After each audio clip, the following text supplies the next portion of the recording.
Alors, pendant qu'on s'installe, je vais me présenter. Je m'appelle Noé Jean White, je suis directeur de la DQEP ici, donc qualité, évaluation, performance et éthique au CHUM.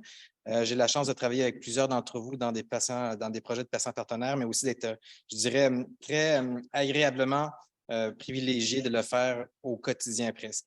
Alors, on a la partie de la table ronde. On a prévu, je pense, on a un petit peu de retard. Est-ce qu'on prévoit un 15-20 minutes? Je suis le tempo. En termes de processus, je vais casser la glace avec une question, mais on a eu la chance, puis je remercie les 4 excellentes présentations qui ont été faites, d'avoir 4 illustrations, innovations avec un partenaire patient, dont la greffe hépatique. On a vu l'effet qui était vraiment génial sur la trajectoire de soins, diminué de 6 semaines, si j'ai bien compris, à 5 jours. Déjà, c'est magnifique, bravo. La réorganisation de l'urgence, l'idéation même, donc d'impliquer nos patients partenaires dès le départ dans voir les solutions qui sont appropriées pour améliorer la qualité de... On a entendu la qualité de vie même à l'urgence, c'était vraiment un concept intéressant. Et du côté du dépistage de la maladie rénale, même prévenir. Donc, un exemple de projet qui est initié par un patient partenaire avec Parole en cours qu'on a terminé pour souligner les bons éléments. Donc, bravo. Dans tout ce qui a été partagé, il y a des valeurs qui sont sorties, qui ont été nommées, tant par je dirais, les présentateurs que les patients partenaires. On a entendu bienveillance, ouverture vers les autres, co-construction, égal à égal. Je pense que c'est des valeurs qui sont très, très fortes. L'écoute, l'échange, puis aussi beaucoup l'amélioration. Donc, on est vraiment dans cette perspective-là. Je casse la glace avec une question, puis j'invite mes collègues à le faire par la suite. Dans vos expériences puis vos partenariats, dans les innovations que vous avez eues, de quoi êtes-vous le plus fier? Si un élément que je voudrais faire ressortir, quel serait-il? On vous écoute. Qui veut casser la glace? Moi, je suis un bavard, alors c'est facile. Moi, ce dont je suis plus fier, c'est la confiance que j'ai pris en moi. C'est-à-dire le fait d'être patient partenaire. Alors, je suis devenu acteur, je l'étais déjà un petit peu, mais là, d'échanger avec les soignants, de se regarder pratiquement au même niveau, j'ai appris sur moi-même. C'est-à-dire le regard des soignants m'a fait grandir. Ça, c'est le côté. Et puis, je connais un petit peu mieux les soignants. Et j'ai toujours eu beaucoup de respect, mais là, c'est des gens comme nous, c'est-à-dire qu'ils sont aussi humbles, ils ont envie de progresser, et ceux avec qui j'ai la chance de travailler, voilà, se retrouvent, comme j'ai encore une fois d'égal à égal avec moi. Donc, on a une vraie volonté de travailler ensemble, et c'est des humains, je suis un humain, donc on essaie d'avancer ensemble avec nos outils. Excellent. Quoi d'autre? Moi, c'était la réalisation, la concrétisation jusqu'à la fin. À travers la pandémie, il y avait vraiment un enjeu de disponibilité et de manque de ressources.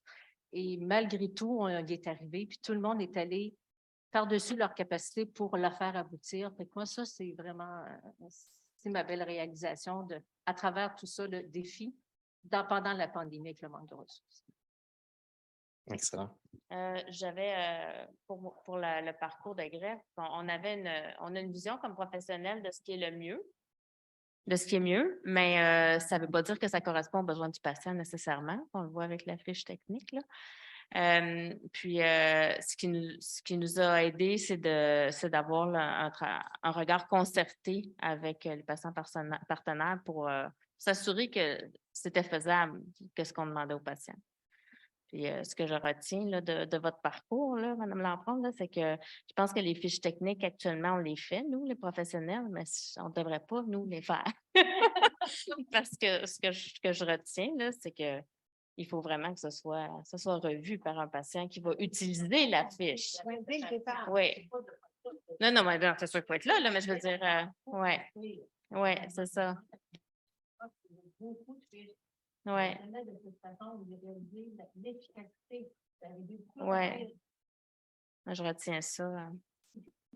Oui, il y a un exemple peut-être récent, Dr Vincent. On a reçu une présentation dans l'équipe du CLÉ, donc du Centre de littératie, de 175 diapos pour dire ça peut être pour les patientes. Mais en fait, quand on a fait le travail de co-construction, on a revu le tout, puis la littératie prouvait qu'il faut faire le tout ensemble. Donc, Marie-Pascale, est-ce qu'il y avait des éléments que tu voulais soulever aussi sur la fierté puis sur le succès? Moi, c'est sûr que j'ai un peu trouvé ma place en tant que gentille organisatrice ou JO en recherche. Ce dont je suis le plus fière, moi, c'est vraiment de pouvoir être à la jonction de la clinique, de la gestion, de la recherche, de la formation parce que tous ces projets aussi demandent à travailler sur la formation aussi, demandent à faire en sorte qu'on construise avec la recherche simultanément. Puis ça, c'est pas toujours évident pour les cliniciens. Dans les équipes cliniques, ils ont du mal à comprendre. Ils veulent avoir tout un peu déjà mâché, déjà prédigéré et autres. Puis on leur dit, mais non, il faut le faire ensemble, etc. Mais donne-nous comment il faut faire. Puis c'est ça dont je suis le plus fière, c'est vraiment qu'on soit capable tous ensemble de pouvoir gérer l'incertitude et de le faire dans un climat de confiance. Puis je pense que c'est ça qu'on a gagné, hein, je pense, au cours de ces dernières années. Là, c'est vraiment ce climat de confiance et cette capacité de gérer l'incertitude. Excellent. Commentaire pour vous, peut-être?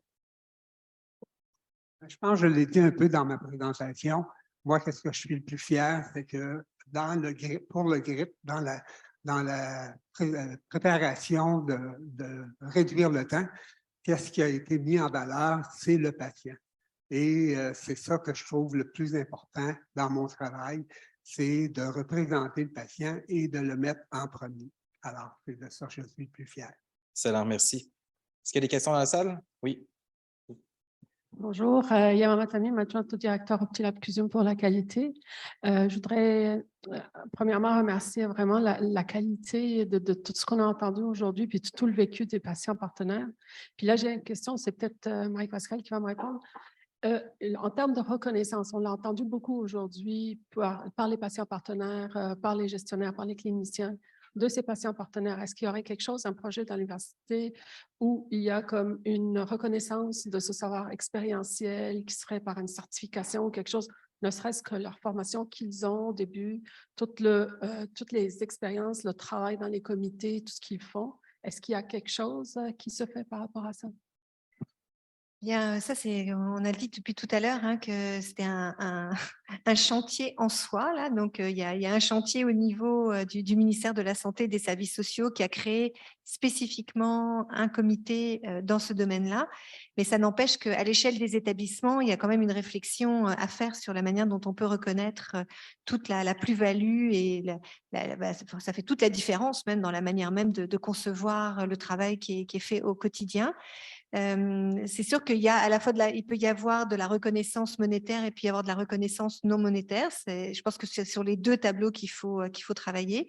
Je pense que déjà une reconnaissance non monétaire digne de ce nom, de vraiment valoriser ce que c'est qu'un savoir expérientiel de la part d'un patient, c'est très important. Puis on le fait pas forcément toujours très bien. Là.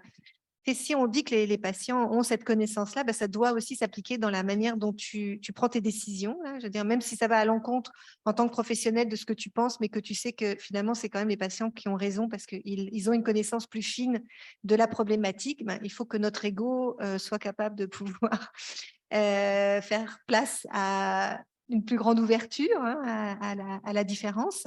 Et puis, je pense que on parlait aussi avec Jérôme là, sur le fait que si on décide qu'ils sont aussi membres de l'équipe, ça passe par plein de choses, là, par le site internet, par des histoires qu'on peut retransmettre, sur le fait qu'on sache qui se cache derrière les différents profils des personnes qui contribuent à faire en sorte que nos établissements marchent mieux et soient plus en accord avec les besoins. Donc, je pense qu'il faut aussi réfléchir avec les patients eux-mêmes là, pour savoir un peu de quelle manière ils veulent que cette reconnaissance puisse être valorisante pour eux, parce qu'on ne va pas répondre à la question pour eux finalement.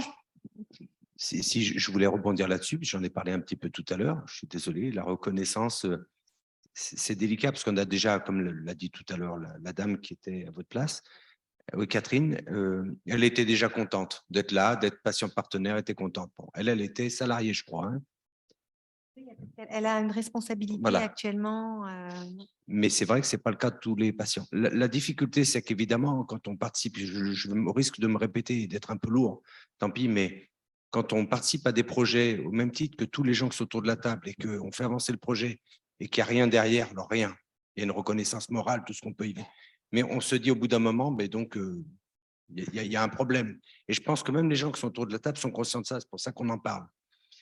D'un autre côté, moi, à titre personnel, mais j'en connais d'autres patients, on n'attend pas ça. Ce n'est pas une rémunération qu'on attend. Parce que derrière, si je suis rémunéré, c'est donc je dépends de quelqu'un, donc je vais travailler plus pour gagner plus, c'est la fameuse expression. Et puis après, je suis institutionnalisé, comme je dis souvent, c'est-à-dire qu'il faut que je défende la parole de la direction. c'est là que ça me gêne. Je perds mon indépendance. Et donc, il faut trouver une forme de, alors pas de rémunération, comment dire, oh, le terme m'échappe. Oui, dédommagement, peu importe, mais une façon de récompenser, j'aime pas le mot récompenser parce que c'est comme un, voilà, de reconnaître la valeur ajoutée du patient sans qu'il soit institutionnalisé. Donc, comment on garde son indépendance? Et puis, quand on travaille trop, et j'arrêterai là-dessus, hein, quand on est trop patient partenaire, est-ce qu'on ne devient pas un professionnel du partenariat, comme j'en discute souvent avec le professeur Philippe et Isabelle Dadon? Et donc, dans ce cas-là, est-ce que je suis crédible, moi, auprès des patients que je représente? C'est les questions que je me pose. Et ça tourne autour de… Ça fait au moins un an que ça tourne dans ma tête entre la reconnaissance, la rémunération, comment ça se passe, je fais avancer les trucs, la valeur ajoutée. Voilà, tout ça, c'est confus dans ma tête. Mais en même temps, je veux garder mon indépendance, je veux pouvoir dire non, j'arrête. Ou je passe à autre chose.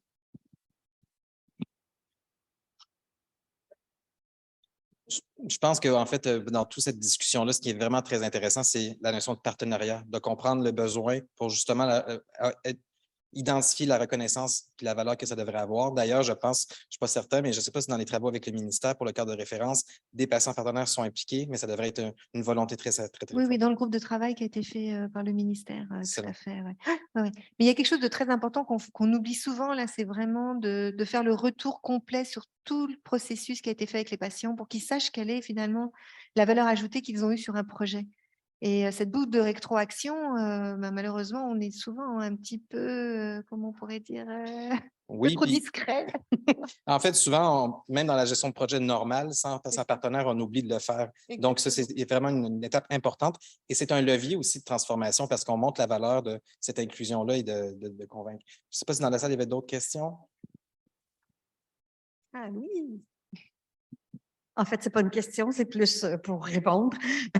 Moi, en tant que patiente partenaire, ça fait longtemps qu'on a ce débat-là. Bon, je dis toujours que l'altruisme à l'état pur, ça n'existe pas. Et j'en suis convaincue. On est là, on donne du temps, on donne beaucoup de choses, mais parce qu'on a quelque chose en retour. Et la valorisation des patients partenaires, on l'a au fur et à mesure qu'on participe, en tout cas, pour moi, au fur et à mesure qu'on participe dans des projets, qu'on participe à une activité où on s'assoit et on sent qu'on reconnaît notre expertise et qu'on en prend en compte, déjà c'est une reconnaissance. Des journées comme aujourd'hui où les patients partenaires sont invités à partager les projets où ils ont participé, c'est aussi une reconnaissance.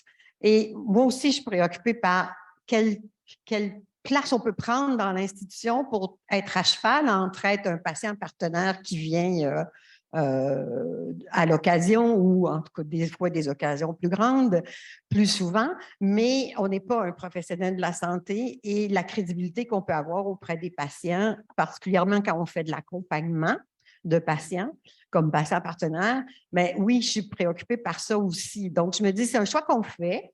La reconnaissance, oui, on l'a. La reconnaissance de la plus-value, vous nous la donnez à chaque fois qu'on participe à quelque chose avec vous. Vous nous la donnez. En tout cas, moi, je la reçois et ça me suffit pour le moment. Puis c'est moi qui tire mes disponibilités puis qui tire la plug quand j'en peux plus ou quand je veux une pause. Si j'étais comme une professionnelle, ben, je ne pourrais pas faire ça. On n'aurait pas selon moi, je n'aurais pas la même disponibilité psychologique et de m'embarquer ou pas dans des projets. Donc, voilà, c'est mon opinion. Et je pense qu'elle est partagée. Merci. Il y avait une autre question, je pense, à l'avant, puis derrière. Oui. Bonjour tout le monde, je m'appelle Choki. Merci énormément pour votre super présentation, c'est vraiment extraordinaire. J'ai une question pour Monsieur Aperkan. En fait, votre présentation est hyper inspirante pour moi. Je pense que la vidéo, surtout que vous avez pris avec le pharmacien, c'est hyper intéressant. Là, je me suis rendu compte qu'il y a un nouveau rôle peut-être en train de se créer entre le patient et le pharmacien. Je pense qu'il n'y a pas que pour l'insuffisance hépatique, ça pourrait être pour les maladies chroniques, presque toutes les maladies chroniques, et aussi les autres parties prenantes, par exemple l'infirmière, par exemple, je ne sais pas, un radiologue, enfin, ça pourrait être n'importe qui, en fait, comme vous avez parlé tantôt dans votre présentation. En fait, ma question, c'est comment vous avez stimulé ou encouragé ces personnes, ces professionnels de santé en distribuant ou en donnant un nouveau rôle à eux? Est-ce que ça pourrait être un changement pour leur routine de professionnel? Comment vous avez trouvé cette chose et qu'est-ce que vous avez eu comme difficulté et qu'est-ce que vous avez, comment beaucoup vous de avez questions. résolu? Oui, il y a trop de questions. 2 heures, on n'aura pas le temps. Mais je comprends. Déjà, s'ils n'avaient pas envie de le faire, ils ne l'auraient pas fait. Donc, il y a déjà une volonté des professionnels d'aller dans cette direction. Ensuite, moi, j'ai juste appuyé sur le bouton à un moment donné où ils étaient disponibles.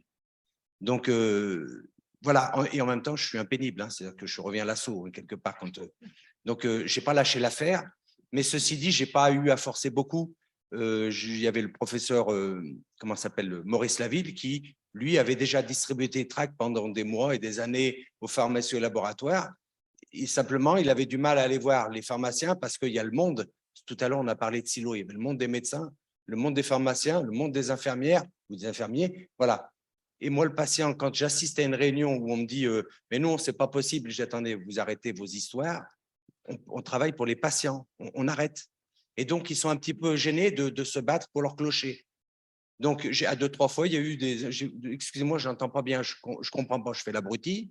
Et donc, forcément, ils se rendent bien compte que ça n'a pas de sens de parler comme ça devant des gens. Et voilà, mais en même temps, quand j'ai eu la chance de travailler avec des gens que je connaissais par ailleurs, mais qui avaient envie de construire, et on s'est mis autour de la table. Et dans ce projet-là, personne n'a été payé. On a tous été bénévoles. Voilà, donc… oui, les pharmaciens ont voulu. Maintenant, l'autre question qui suivait derrière, c'est toutes les maladies chroniques. Bien évidemment, ici, on a le professeur Philippe Michel qui réfléchit, puisqu'on en a parlé, sur comment on fait pour regarder toutes les maladies chroniques qui peuvent coûter cher au système, parce que derrière, s'il y a un impact financier, ce sera plus facile de dire qu'il y a une vraie valeur ajoutée, déjà pour le patient, mais aussi pour le système de soins. Mais toutes les maladies qu'on peut dépister facilement et celles qu'on fera ultérieurement par des tests quelconques, bah oui, ça peut être les infirmières. J'ai marqué CPTS, ça ne vous parle pas, mais en fait, c'est des regroupements. Ça peut être des infirmières. Non, après, il y a un cadre législatif qu'il faudra peut-être modifier. Mais bien évidemment, le dépistage, c'est en gros le dépistage, et peu importe, même à l'école, de partout, même au travail, il faut faire ça. Voilà. Merci, Dr Vincent. Oui, je voulais rebondir un petit peu sur ce que vous dites. Au Québec, on a un problème majeur, on a une crise d'accès aux médecins, autant de la première ligne qu'en spécialité, mais je pense qu'en première ligne au Québec, c'est une catastrophe. Donc, clairement, ça ne se règle pas. Donc, clairement, la solution, pas juste ça ne passera pas que par les médecins. Donc, c'est plusieurs professionnels qui peuvent aider la population à être plus en santé. Mais je me demandais, dans votre cas à vous, parce que je pense que les pharmaciens, c'est une sacrée bonne idée, là, parce que c'est des professionnels qu'on rencontre souvent. Qui a la responsabilité du résultat? Parce que là, tu te retrouves avec une créatinine à 422. Non, mais 305.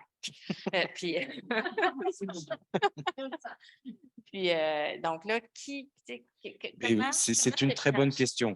C'est une très bonne question parce qu'en fait, le médecin généraliste reste toujours, ou le néphrologue, mais c'est toujours le médecin qui garde la main. Il n'empêche que pour faire un dépistage et qu'on a trouvé un résultat qui n'est pas conforme, 400, vous avez cité 400, il faut le faire valider par le médecin et par le laboratoire, qui ont des mesures fiables et depuis des années. Donc, l'idée, c'est on découvre que le patient a peut-être, allez, on trouve 400, on dit, bon, il a peut-être une insuffisance rénale.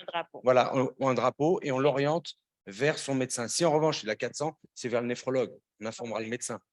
Bon, après, il peut ne pas avoir de médecin, mais bien évidemment, le responsable, moi, j'ai le responsable, j'aime pas dire ça, mais celui qui est garant du résultat, c'est le médecin. Et ce n'est pas le pharmacien ni le laboratoire. Il faut de l'imputabilité, c'est ça. Excellent, merci. Question derrière? Oui, on a le temps d'une dernière question. Tant pour la trajectoire du cancer du sein que pour la greffe hépatique, c'est évident qu'on voit la beauté de l'innovation dans les processus, dans la communication, puis on se dit, mais pourquoi est-ce qu'on ne faisait pas ça avant? C'est souvent, une fois que c'est là, on se dit, wow!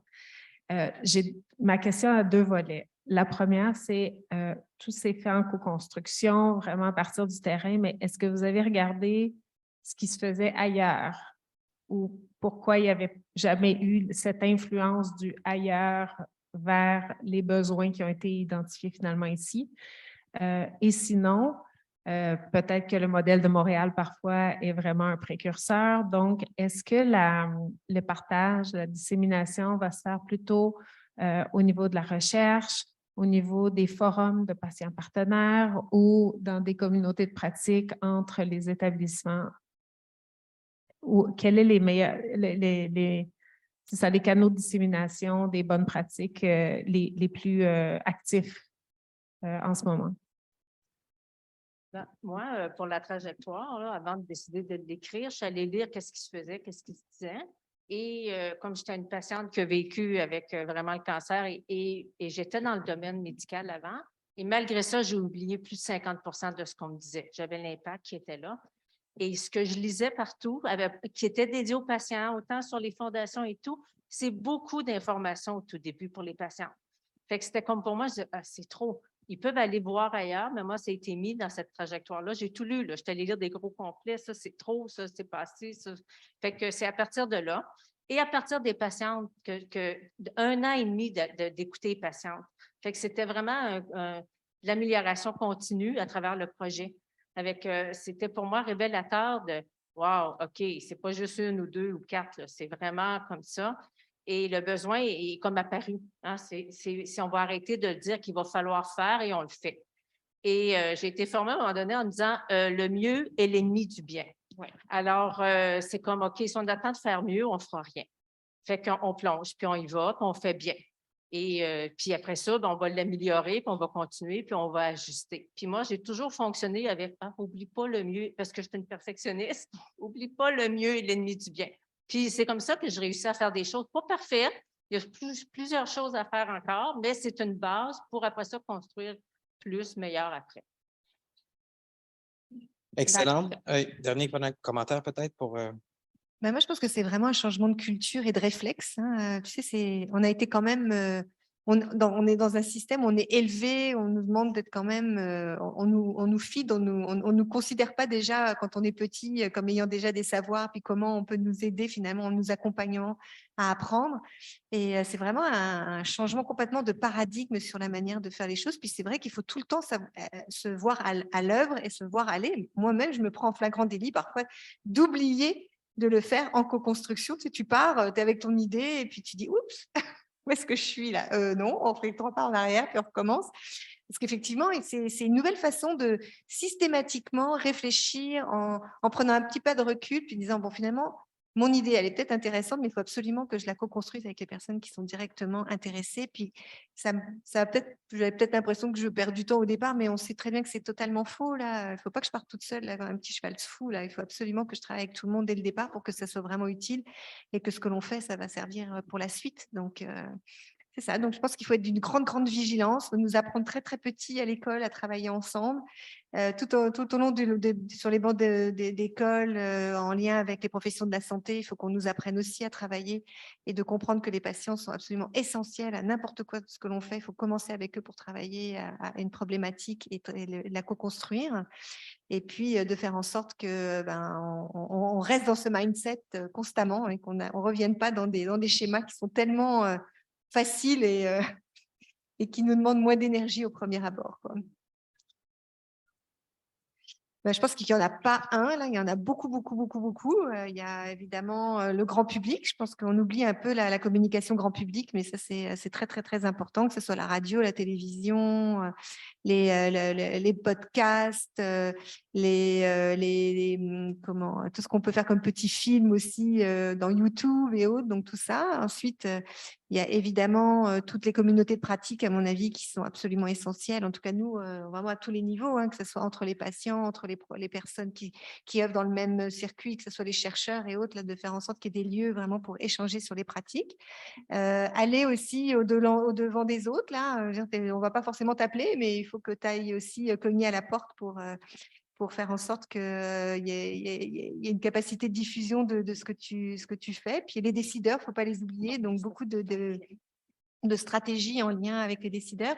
Puis c'est vrai que les communications scientifiques, finalement, ou les articles, c'est important pour qu'on puisse ensuite baser nos décisions sur des données probantes, là, mais c'est pas comme ça, on le sait, hein, que la science se diffuse au mieux. Donc, il faut vraiment œuvrer dans plein de sphères de communication très diverses. Puis ça nous oblige aussi à travailler avec des spécialistes aussi du transfert de connaissances pour vraiment être certain de toucher tous les différents publics, parce qu'il y a beaucoup de publics différents aussi qu'on veut aller chercher. Alors, merci. Je dois arrêter la discussion ici, plutôt vous inviter à la poursuivre à la pause. On a terminé notre table ronde pour l'instant. Merci pour ces riches partages et vos présentations. Alors, merci. On se revoit dans 10 minutes. Oui, Merci. merci.